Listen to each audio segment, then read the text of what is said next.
When Donald Trump came to power, he promised to root out waste and inefficiency within the US government. Well, he didn't have to look far, did he? Already after only 2 weeks, the Trump administration has unearthed a stinking, putrid mess of woke political and financial corruption almost impossible to imagine. In America, much foreign aid is funneled through a department called USAID, or the United States Agency for International Development, a benevolent-sounding Washington bureau which runs a $40 billion annual budget. But who decides where the money goes? President Donald Trump didn't mince his words. Radical lunatics, and we're getting them out. USAID, run by radical lunatics, and we're getting them out, and then we'll make a decision. It turns out USAID's spending is anything other than benevolent.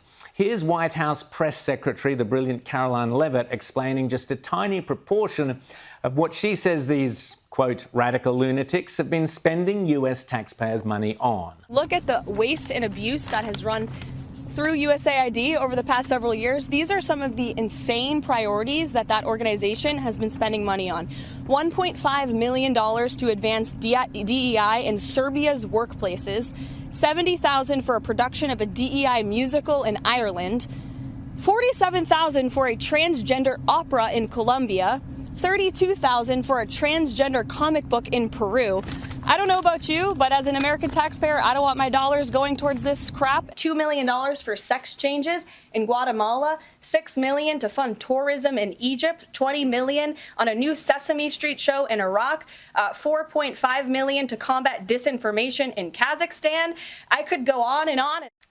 Unbelievable. And of course, USAID was reportedly giving over a staggering $68 million a year to the World Economic Forum, Klaus Schwab and his cronies. And it gets worse. One employee of USAID has claimed how he was forced to attend woke unconscious bias workshops. And we have what's called a privilege walk as part of the orientation, where you are given an identity. Now, I was a Scandinavian woman, and so when they read lines like, I get discriminated against because of government services, or people don't look how I look. So you took a step forward if it applied and if it didn't. And so I ended up near the front, and the indigenous woman with unwanted pregnancy and the male prostitute were at the other end, and then we talked about our privileges. Stopping this disgraceful waste of taxpayers' money is all part of Elon Musk's efficiency drive under the name of DOGE, the Department of Government Efficiency. Spending like this. For example, the Biden-Harris administration spent $2.5 million taxpayer dollars, $2.5 million taxpayer dollars to study the fertility of transgender mice. The fertility of transgender mice.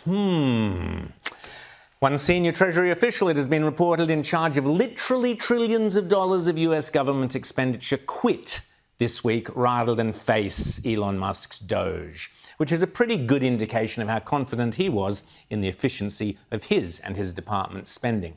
Here's the head of USAID, the ex-head, proclaiming that all they were doing was trying to make the world a better place. The people who work at USAID did not come to work at USAID for the money. The civil servants, the foreign servants, the contractors, they came to USAID because they wanted to make a difference in the world, because they saw America's interests as tied up with the interests of people, vulnerable people around the world. Ah, yes, making a better world with those transgender operas down in Guatemala. Of course, dear. And the millions and billions of dollars that went to promoting a radical leftist agenda, well, that was merely a coincidence, of course. Unbelievably, Marco Rubio has reportedly reduced USAID's staff from 14,000 down to fewer than 300. We're only 2 weeks in. Here's Congresswoman Mace again. USAID has long strayed from its mission to effectively and efficiently administer aid to advance American interests. USAID has become rotten to its core. For decades, while homeless veterans sleep on our streets, our communities rebuild from natural disasters, and American families struggle to get by, USAID has pillaged and plundered the American treasury, essentially lighting American taxpayer dollars on fire, funding some of the dumbest I mean, stupidest, just dumbest initiatives imaginable.